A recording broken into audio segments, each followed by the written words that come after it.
So here we are today at our 5th workshop. Today we've been discussing critical reflection for ethical practice. So this has followed on really nicely from our last workshop, which was about building skills for critical reflection. What we've done between last workshop and this workshop is we've asked people to think about what we call a critical incident. This doesn't have to be anything major, it could just be a conversation that you had with somebody that has really resonated with you and that you feel like you need to make some sense of. What we've been doing in the workshop today is asking a couple of people to bring with them a critical incident. And what we've done is discussed it using a critical reflection framework. It's really helped in my work because I can go back to school and inform my fellow staff and my colleagues about the work that's happening around Wodonga.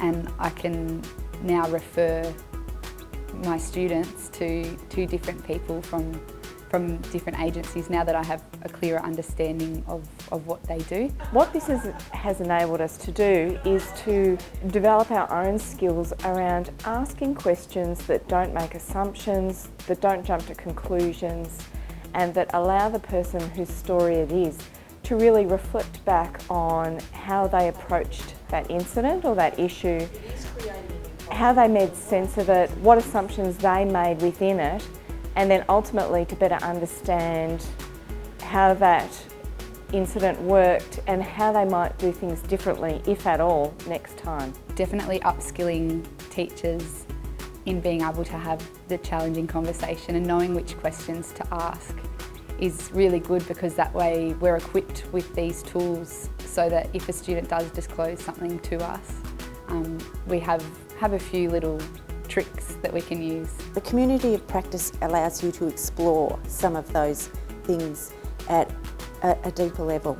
So I think it actually helps you change your thinking so you're a little bit more considered when you're back doing your busy work. It's been really beneficial in my role for the Victorian Curriculum and Assessment Authority as well, because I can see in a real setting what's happening in my town, and I can take that back to further the work that we're doing with respectful relationships. We've found that as we do it, we've got our own narrative running in our own heads about our immediate reactions. So for example, my immediate reaction was to want to empathise or tell that person that they did a great job.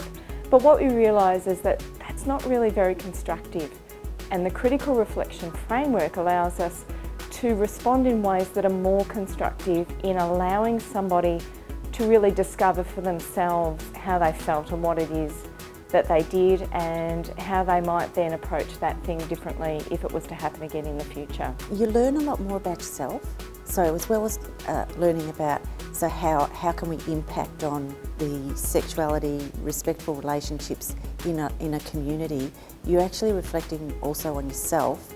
And you know, I think we're going to build a good resource. The issues that have come to light have been ones that you normally wouldn't talk about with colleagues in a general workplace, so we have applied confidentiality parameters around not discussing what we're talking about outside of this workshop.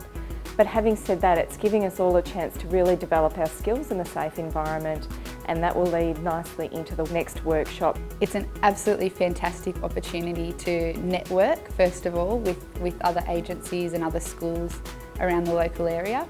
So we've had a terrific time today, and we look forward to seeing you at workshop number 6.